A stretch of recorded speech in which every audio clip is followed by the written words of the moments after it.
So before we get into today's podcast number 11, I just want to give a big shout out and a big thank you to everybody that tuned in and watched and supported the last video with Craig. Again, give a massive thank you to Craig for coming onto the podcast. And all of the audio issues that were in the previous episode are all fixed. So without further ado, I hope you enjoy the podcast.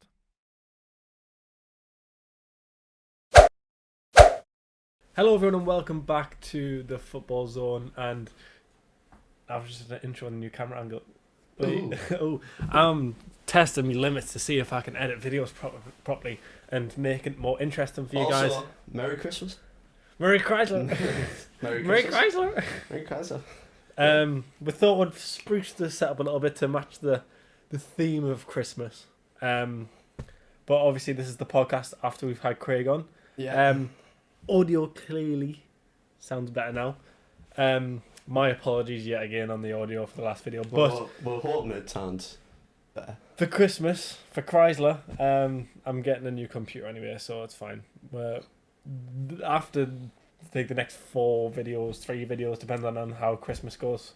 But anyway, like, comment and subscribe before you start listening to us babble on about the World Cup for the next however long. Probably half an hour, 45 minutes. Yeah. Should we start off with our home nation anyway? Why not? Yeah. England.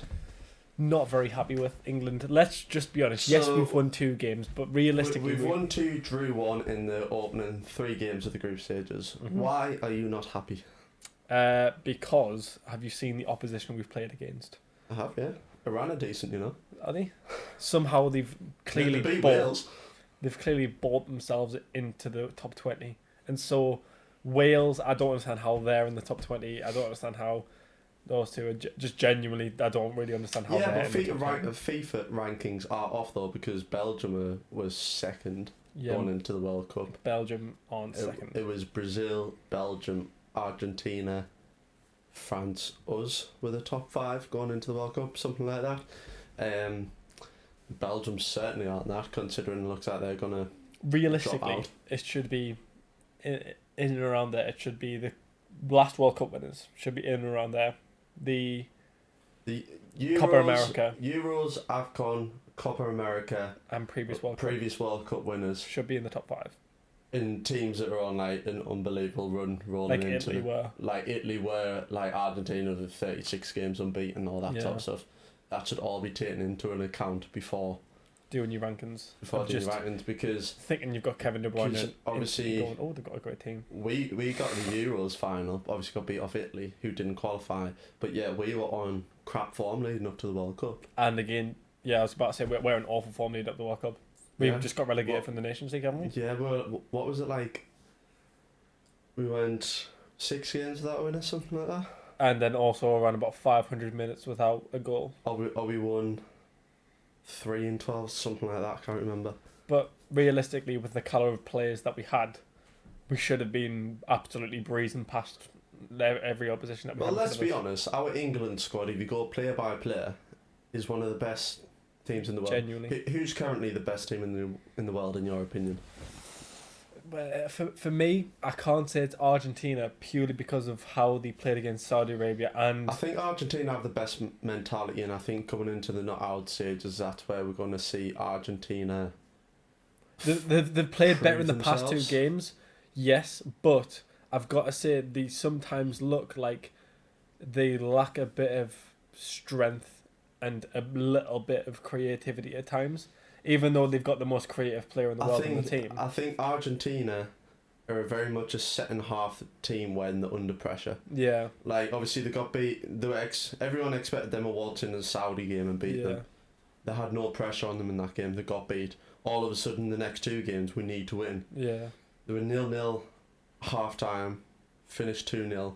As soon as there's an ounce of pressure on them, like, crap, we've got 45 minutes or else we're out of the World Cup here. Yeah. They perform. That's why I think knockout stages where they have to perform or else they're out. Mm-hmm. Same with when they won the Copa America. Same with when they beat Italy to that Maradona trophy.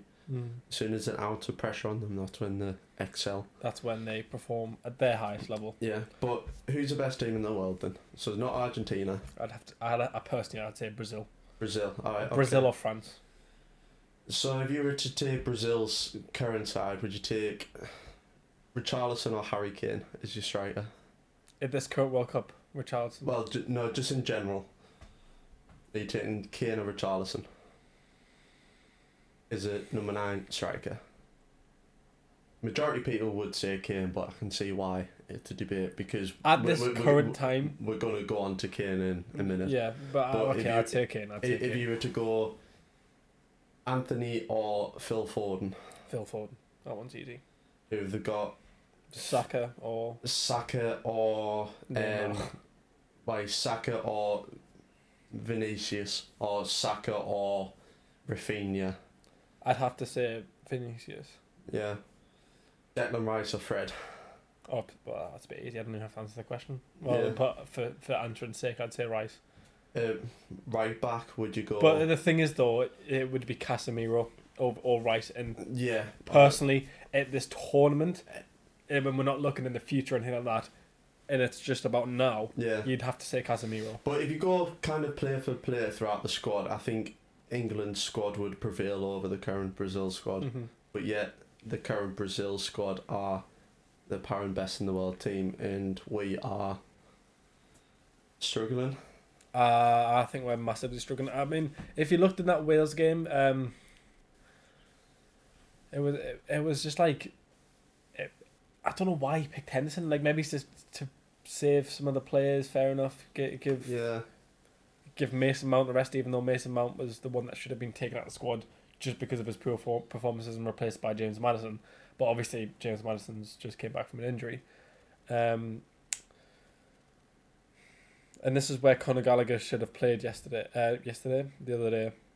And this is why I said instead of bringing Henderson, we bring someone like Joe Willock, who has one of the highest kilometres or distance covered in the league this season. Genuinely, he runs so much. And same with Sean Longstaff. If you want a runner like Jordan Henderson is apparently, because that's all he's got now, he can either pass sideways or he can run and he can shout. Those are the three things that he offers you. He can't really defend that well. I'm just being honest. He's too slow. I just don't think he's good enough to be in the World Cup squad. And he currently, I think on form, he doesn't deserve to be in that squad either. All the players like Joe Willock, Sean Longstaff. I'm saying Newcastle players. Is in the World Cup squad is for experience. But the thing is, though, we don't need that experience. We don't need that experience anymore. We've got players that have got plenty of experience already in the squad, like John Stones, Harry Maguire, and Luke Shaw's been in the squad for like the past Euros and then the World Cup before that. We've got Trippier, who's got bags of experience. Harry Kane's got experience. Players like Saka have already got a lot of experience because they've been at the Euros. They know what they're doing. But they know how to perform these tournaments without a player like that. Experience or leadership. I mean, leadership qualities coming from Henderson prevailed against Wales. Would you say that? Yeah, every player interviews after that game have all said that he was barking orders a lot more. And our captain is the wrong choice of captain because Harry Kane isn't a leader, is he? Well, this is why I'm saying I think you've got the wrong player as the captain. I don't think it's a problem with Harry Kane. I mean, I don't think it's like, oh, Jordan Henderson, he was helping us out because he was when you're in midfield, you can see a lot more of the game, and when you're in a lot of players such as midfielders, defenders, goalkeepers tend to be captains because they can see the game and they can control the game and they can give orders more. Central midfielders like Henderson, like Rice, like Guimaraes at Newcastle, like Casemiro at Manchester United, and like Rodri, they can see the game because and they're giving out orders. You look at Maguire. Maguire goes right, like he's literally got the ball. He's like telling players exactly where to go when he's on the ball. So players know what they're doing. Yeah, that's why the old day your captains used to always be your centre half. So we've got, Gareth Southgate has got this wrong where you've got this player that's got his back or shoulder to the ball majority of the game. Well, supposed to anyway. We'll get into that again. Yeah. That can see the game, yes, but is more focusing on himself rather than the team. But then again, you don't need to have a captain's armband to be a leader on the pitch anymore. But at the same time, though, you kind of look to the guy who's got the armband, to the guy who's got the most sort of that can see the most or knows the most about what's going on in the game. That's why players like Messi, yes, he can play in those wide areas, but he drifts, and you see he drifts into that centre area, he drifts into that sort of CDM role at times, and that's what a captain can do, is go right as he's walking. He goes, right, you operate this in this area. He doesn't even have to shout. He goes, right, you operate here. I've already spoke to the left right wing back. He's holding the width. You've got that operational space here. If you make this run, I'm going to get this ball to you. That's the case with a lot of nations, is how they're so-called. I'm saying so-called because Harry Kane is now our best player. Mm-hmm. But our so-called best player, most influential player, as the captain. Yeah. So Ronaldo's Portugal's captain. Is he a leader? This is where Ruben Diaz would probably have to be the captain, or Pepe. Diaz. But Brazil's got it right in. Neymar's not there. Captain Thiago Silva is. That's the right way to do it. You have your actual leader as your captain, and not just your best player. Or a player that can give out information across the pitch, because they're looking at like, realistically, when you're defending and you're facing the ball and you hear this voice behind you that can see everything that you can't see, going drift to the left, you're going to drift to the left. Or when you've got this centre mid, when this winger, you're the winger that's on the ball, and you hear the centre mid, drop it back, you've got space, or this and that. You're gonna react to that. The old school mindset of it is, you always hear a centre half or a goalkeeper's bellow and shout more than a striker's little shout sort of thing. And this comes back to the perspective of the pitch. Yeah, they get to see more. They get to give instructions more because they can see the most on the pitch. Yeah, but Harry Kane. Let's just talk about him for a bit. I think for the next game against Senegal, which is going to be a difficult game, I don't think we can play Harry Kane. I just don't think he's not good enough. I'm just being honest. He sits too deep. We need a player that's going to play on the right on the offside line. That's going to get him behind, and he's going to be a goal threat, because realistically, this isn't a game where we can cruise by for 45 minutes. Like, look, you've got 90 minutes. You're either in or you're out. Koulibaly is going to have a field day against us, because he's going to have no one to mark. Exactly, and this is when, if you've got a player like Callum Wilson constantly drifting between the defenders, and one of the defenders is going to have to pick him up realistically, so that either drags one of them in, and then one of the right backs is having to watch out for Trippier, Trent, Walker, whoever it's going to be at right back, because our right backs and left backs are holding the width. And that's what I've got to give to them. They're holding the width this World Cup.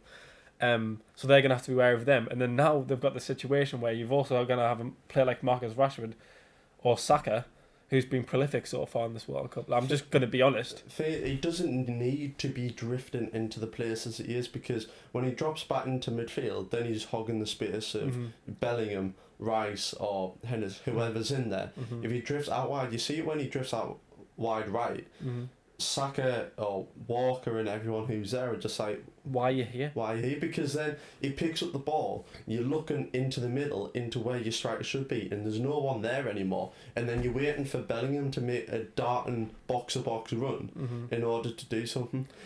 Fair play when he got that assist yesterday against Wales, but that was in a counter-attacking sort of manner. He got into that position because there was a limited amount of players around and there was no players in the box. But realistically, when we're playing this progressive build-up, you want your goal scorer, your goal threat, to be in a position where they can score, not on the wing. I say I don't mind it when it happens on an occasion where he drifts out wide and then someone drifts into the pocket. It creates confusion in the defence. But we never see him down the middle. No. Like, we've played 3 group stage games. Group stages is over. We've played Iran, USA and Wales, and he hasn't had a shot on target. Exactly. And this is what really concerns me. And bearing in mind his last 5 England goals have all been from the penalty spot, so it's not just a new issue. Exactly. And this is where Callum Wilson comes into play. You saw when he came on immediately against Iranian press, don't sue me on how I've just said anything, like you sued, absolutely slandered Tyler Adams. Anyway, different topic. Callum Wilson came on, operated in between the lines of the centre back and the right back, and immediately got an assist. Immediately, but it wasn't an assist where he was darting out on the wing and he had to cross it in miles. He made that run. Yeah. And then a little cutback. And the cutback, which was, bearing in mind, like a 4-yard cutback. Yeah. He was in the box. He was in a dangerous area. And the way you score the goal, the easiest way to score the goal, he could have had a shot. He could have probably scored, but there was a chance of a mission. But he unselfishly. I say, but in that US game, we needed to score. We drew 0-0. We needed to score, and our striker was nowhere to be seen. Mm-hmm. It was the same case I had with not bringing on Trent and leaving Trippier on.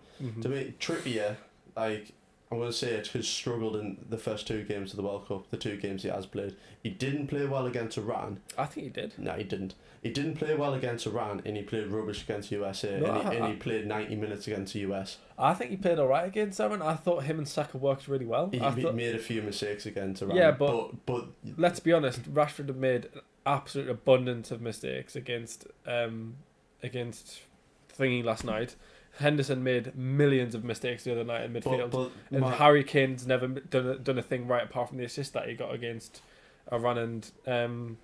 Well, my issue for Trippier is for the US game that he shouldn't have stayed on that full 90 minutes. Trent should have come on at some point. I'm not disagreeing with it. In the USA game, Trippier was constantly out of position, and he wasn't making the right decisions. I'm just being honest. To be fair though, I would have even potentially have kept Trippier on and shifted him off to left back, where it changes the scenery of the game.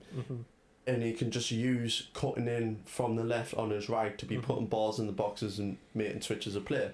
Well, how Trent didn't come on in that USA game when we needed a goal and create chances was unreal in my mind. But when we were messaging after that game, when he made that Henderson substitution to be more negative, Henderson bringing on as more negative, you then need to counter that with someone that is more positive. He brought Henderson on in that right centre mid side. What he should have done in this position, and this is what I think we both talked about, he should have bring Henderson on, change to a 4-2-3-1, so it's Rice and Henderson in DM. Then you've got that cover into left and wing back. You've got that cover, so when they can just sit back, absorb the pressure if a counter attack happens. Then bring on Foden.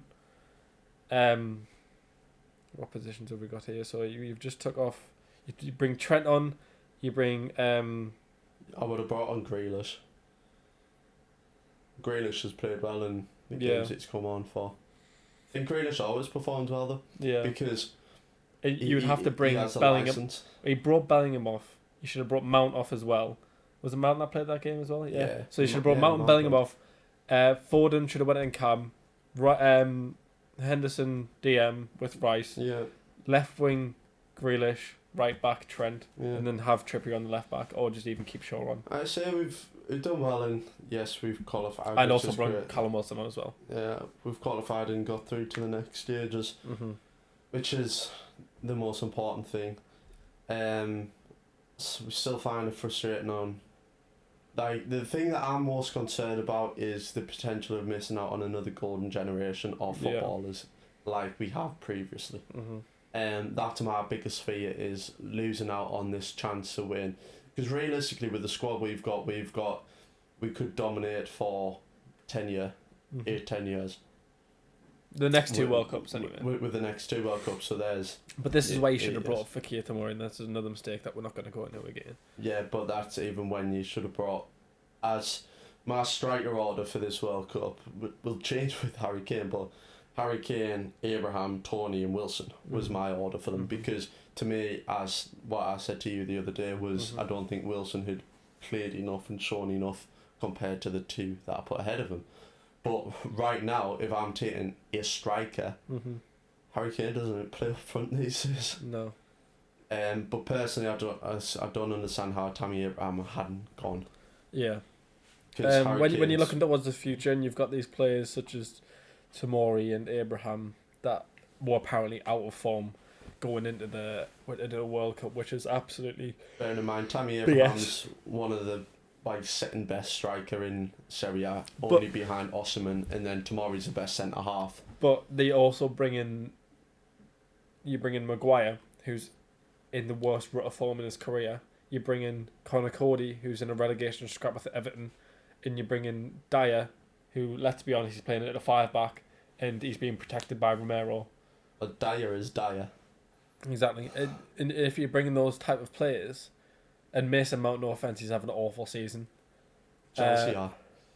Exactly. Rashford had scored 5 goals going into the World Cup, and he was injury prone as well. Going into the season. See, there's always. And then you brought 2 injured players, in Philip. Well, you brought 3 injured players in Madison, Phillips, and Walker. I'd say like these players are all world class. By world class, are all talented.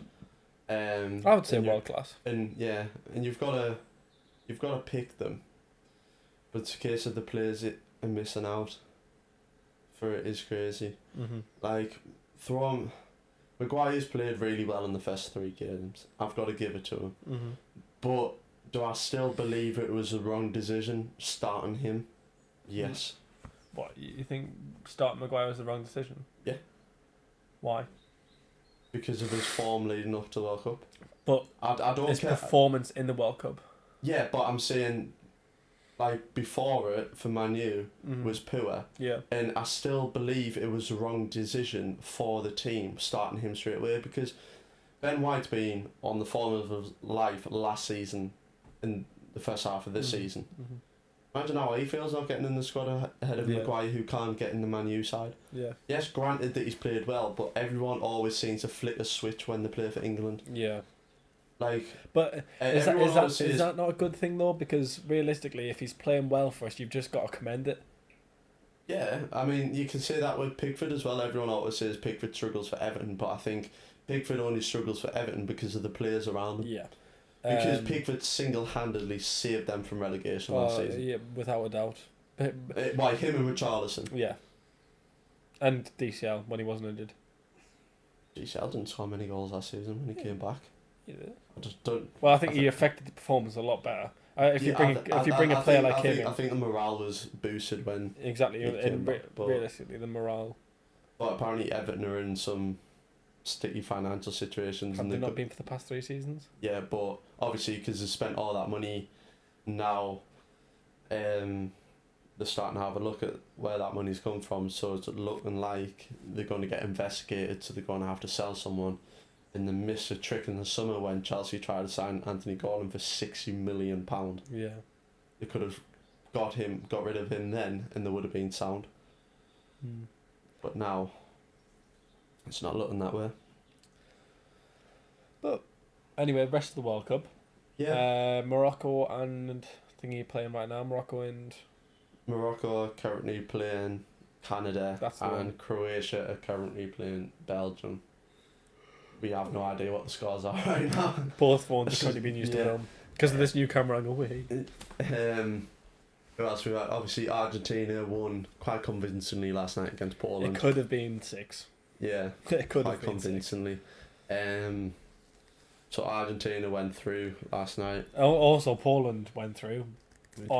Because they got less yellow cards, and I don't know who the commentator was last night on BBC, but it was the co-commentator. He made a good point. It was just like, I don't think it should be yellow cards that kind of justify whether you go through or not, or the next sort of step down. So it was like points, goal difference, then yellow cards. I think it should, and I agree with him. I think it should be points, goal difference, shots on target, because then that sort of incentivizes attacking football and makes the tournament a lot more interesting. If you just go all gung-ho and just try and get as many shots on target. Yeah. And then again, that doesn't favour the sort of teams that play a more defensive style of football, and that kind of negatively impacts them, where if they can nick a goal off of 3 shots on target in a game, and just because the team that's got the same amount of points as them goal difference. That's basically Uruguay, that though. Yeah, Uruguay sit back and take the pressure. Yeah. And then try and score a goal somewhere along the line. And Uruguay are playing tomorrow. I think it's tomorrow. And they can still go through, can't they? Yeah, Uruguay can still qualify, but they'll have to beat Ghana, who have got a massive vengeance against Suarez. Yeah. So if you're going to gamble in that game, put yellow cards on. Yeah. Whereas big up... Gamble responsibly. Big up Australia for qualifying. Yeah, fair play. Which it's great to see, because that means there's another easier game in the World Cup run. Who else has gone through? France obviously qualified. We're playing Senegal. What do you think about the game then, Senegal versus England. What's your opinions? I think we'll beat them. Yeah. Do you think it's going to be a struggle? Yeah. Because you know what you get from African sides is extra time penalties or just grit penalties? and determination. You don't even know. I think it's extra time penalties. It is extra time penalties. Yeah, it will be. It won't just go straight to penalties these days, because they have more chance of making more money of how long the game's on for. Yeah. I think it will be a struggle because I think we'll go to extra time. Senegal will fight it out to the dear end. Right. And it'll be interesting. I think he'll revert back to Mount. the starting 11 that he had in the first 2 games, probably. I don't know how Ghana play. I've watched one of the games, but not. But then vigorously. I think against. Do you mean Senegal? Senegal, not Ghana. But I think against Senegal, I think you've got to start Jack Grealish solely for he will get us a lot of fouls in that game. And you've been saying it consistently. Yeah. But I think we need to just switch it up, because I think was it Sterling? No, it wasn't Sterling played that forward and played on the left. Oh, I don't know. What against Wales? Wales. Well, he started with Rashford on the left, Foden on the right, but then second half changed it to Foden on the left, Rashford on the right, and that's where we grabbed 2 goals inside a minute. But the thing is though, can you take Foden off and Rashford off now? Sorry. Just a bit. No, can you take Foden and Rashford out? I mean, I don't think personally I wouldn't put Sterling back in. No. It's either Jack Grealish or Foden. He scored in the opening game, but hasn't impressed. No. I mean, I could just go in that opening game. Yeah. But I think it's a bit of an interesting one between Jack Grealish and Foden on the left. I think Rashford start on the right. I think that injection of like acceleration, like Saka just doesn't have that acceleration. Yes, he's fast, but I think he's more gradual. Whereas Rashford is like, boom, and he's more. I'm just being honest. He's more clinical than Saka. I mean, you saw he got in behind. He could have had four goals that game. Rashford. Yeah. I think he was more of a threat of getting in behind, especially when we're struggling with players that can get in behind, e.g. our striker. I think having someone like Rashford, who's played at striker before, played on the left, clearly successfully played on the right against Wales. I mean, to me, personally, it's not going to happen because you won't drop Harry Kane, but Harry Kane would be dropped, and I would sit Rashford as a striker. No, I think Rashford operating in that winger area with Callum Wilson would be better, because they're 2 players that are always wanting to play off the final defender, and if you've got 2 players that are wanting to do that, and then you've also got that, like I said before, you've got that wing back hugging that line, there's so much more space for them to operate in. And then you've got players that like Jack Grealish or Foden who can ping balls in for days. You've got players like Bellingham who can play unreal passes. I mean, Declan Rice has got a good passing ability as well. I mean, on a real note, it's going to be Sterling, Kane, Saka, Mount, Bellingham. Right. Bellingham might not even start because he started all 3 games so far. Rice, Trippier, Stones, Maguire, Shaw, Pickford. That's what it's going to be. No matter what anybody else thinks, that's his favourite side. And we posted a TikTok the other day, and it was the one that got 100k. Yeah.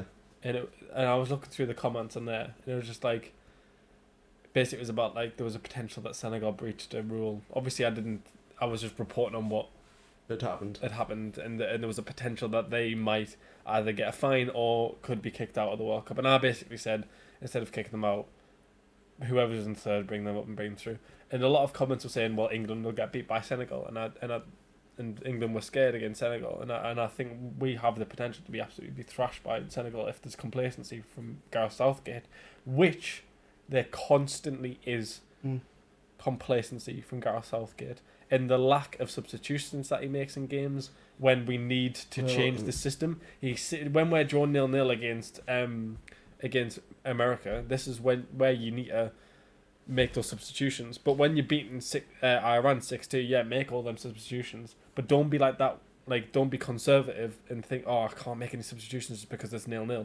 No, make these substitutions. Well, Change the game. You're a what I team that said. are in the top 5, and you're a team that has to be getting to the final of this World Cup. That's what I said in a video that I made, just reporting in my thoughts about the US game. Was it's a major issue that nobody picks up on is the minute that we make substitutions. Mm-hmm. So we'd gone 70 minutes without scoring against America. Yeah. After 70 minutes, then he decides to change it and bring on subs. Why do we have to wait that additional time? The players on the pitch have had the first 45 minutes. Alright, give them another 5 going into the second half. If they don't do anything, change it at 50 minutes. 5-10 minutes, yeah. I don't understand this fear factor of changing it too early. If it's not working, change it and bring new players on, because then you're just minimising the opportunities that these fresh players coming on have the chance to make a difference. Yeah. Like in that US game, the Rashford came on with 10 minutes ago. What do you want him to do? He has to get into the game, which takes about 5 minutes in the first place. He needs to get touched on the ball. He needs to have a few chances. You saw against Wales, he missed his first chance. What about? But then again, he had, after that first chance that he missed, he had the entire game to then have another chance. If he misses his first chance, he's only got another 5 minutes left to have another chance. Yeah. And against America, we weren't creating any of those chances. Not because he only made 3 out of 5 subs. Exactly. In a game that were 0-0 and need to. It had no creativity in that game. No creativity. But I mean, all credit to USA, by the way. They do look like they've got a young, good side. I mean, that trio in midfield of Weston McKennie, Tyler Adams, and Musa. Musa. He's Arsenal Academy, isn't he? No, he's moved. I forgot where he's at. But I think he might be at Norwich. Red Bull side. Isn't it Norwich? I swear to Norwich. One of the American players is Norwich. I swear. Yeah, that's Sargent, the striker. Oh, yeah. I can't remember that, but that trio in midfield, really, really good. And I think that's what basically got them that win in that game against England. Yeah. The 0-0 win. The 0-0 win that was reported. And obviously the 1-1 against Wales as well. Yeah. They only won one game in that group stage as well. Yeah. I can't remember who they played. Wales didn't win a single game. They didn't? Got beat off Iran. And us. And us and drew against the US. Bearing in mind, Kiefer Moore came out and said he can't wait to smash us out the World Cup. That went well. Beat them 3-0. Where are you going? Straight home. Keep on crying, son. What about them days? Yeah. What else has been happening whilst we haven't filmed a podcast during the World Cup? Ronaldo doesn't have a football club anymore. That's interesting. Which is mental. He's had £180 million a year. No, apparently he's considering over 2 it. years. He's considering it as well. I mean, you'd be mad not to consider it. I think it was like 226 million euros or something. Or dollars. Yeah, over a 2-year contract. Yeah. The only thing apparently they would need to agree on is the image rights, because obviously Saudi Arabia and the teams that the companies he's contracted to may not work. All that sort of stuff. Yeah. Image rights for Ronaldo in Saudi Arabia would be insane. He would be everywhere. Yeah. He'd be plastered on every single billboard. Yeah. I'd say he doesn't have many options where to go. Ronaldo. Yeah. No one wants him and no one can afford him realistically. No. I'd say Bayern Munich's obviously come out and said they don't want him. He always thought you could go back to Sporting Lisbon, but Sporting Lisbon said they've got their own projects, so they don't want him because you won't fit into that system. The one that's on the edge was Chelsea. Yeah. Because Ted Bowley, the American owner, thought, get Ronaldo in, shared sales, all that sort of stuff. Which could still happen. Which is true. It still happen. And there's potential because realistically American owners aren't that very historically good at owning. And they also don't have much knowledge on soccer. Soccer ball. What else? Ben White's gone home for personal reasons. Yeah. And he's left the England camp. So whatever that is, hopefully it's alright. Other news during the World Cup. Who else has performed very well? Richarlison.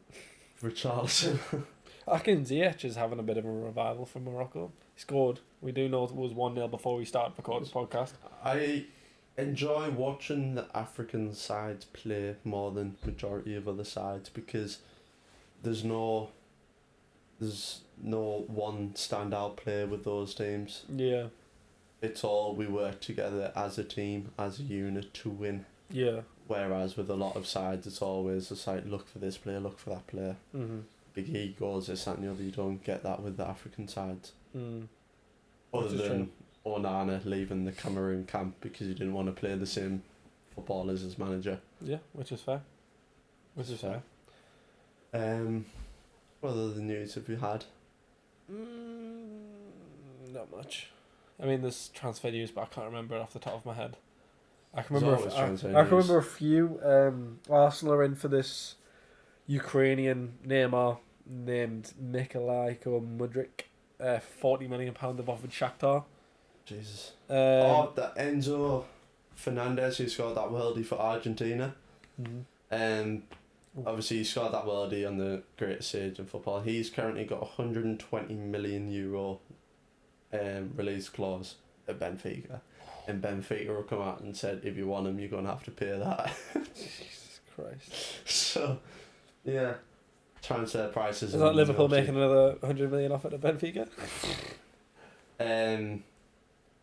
My breakout star of the World Cup, Cody Gakpo, has scored 3 and 3. What a player he is. So he's looking very promising, and PSV have come out and said that there could be a potential that they could sell him in January instead of waiting for the summer. Which is Because smart. if anything happens in that 4 or 5 month period, They're going to lose so much money. they'll lose so much money. And for a team like PSV, you can't be doing that. Yeah. So obviously Man U are highly linked to him. The thing is, though, in the Which- Dutch league, you can replace strikers like that. Yeah, you can. Which obviously, I mean, when Anthony left to go Man U, Ajax instantly replaced him with Steven Bergwijn. Mm-hmm. Um, And Steven Bergwijn's putting up the better numbers. he's putting up insane numbers, but again, in Eredivisie. Mm-hmm. But the thing is, though, that you're buying these players for 60-70 million, and then they're replacing these players For like 10 million, yeah. max 20s. Max 20s. They've got that 40 million profit just sat there. Yeah. Which Ajax are the best team to do that. Ajax, Benfica, Atletico Bilbao. yeah. Because Atletico Bilbao don't sign anyone. Yeah, true. They work on a good fine margin. Yeah. What else have we had? Obviously, Messi was rumoured to have agreed terms to Inter Miami. It was him and he's- Busquets, apparently. And he's come out and said that that's not true whatsoever. By Yeah. the looks of it, he's going to stay in Europe until at least 2024. PSG want to offer him a new contract, Because he's a currently... year extension. Yeah. So I think he'll do that. I think he'll stay. I think he'll sit at PSG because the rumours for him going back to Barcelona to me are stupid. Yeah. Because Barcelona have got a new project coming on Yeah. and they don't need to bring Messi back. No. It doesn't make any sense to do so. Maybe he's as an ambassador or... Yeah, after his playing career, he'll definitely go back to Barcelona at some point. Yeah. But I think Messi will do... Depends on how this World Cup goes, to be fair, but I think he'll do another year at PSG. And then, will he go to America or will he just go back to Newell Boys for a season and be done with his career? He's 36, 37 by that point. I don't think he's attracted to America. I don't think that's his stage. No. I don't think it is. I think he'll probably just go back to Argentina for one final season and then call it. Mm. Suarez has currently got no club as well, doesn't he? Suarez doesn't have a club. He went back to Uruguay for 6 season. Yeah. And then Now he's got new no, club. he doesn't have no club, which it might be time for him to retire unless he decides to go to the US. Wait, to be fair, I could see Suarez in the US. I can see Suarez at the US.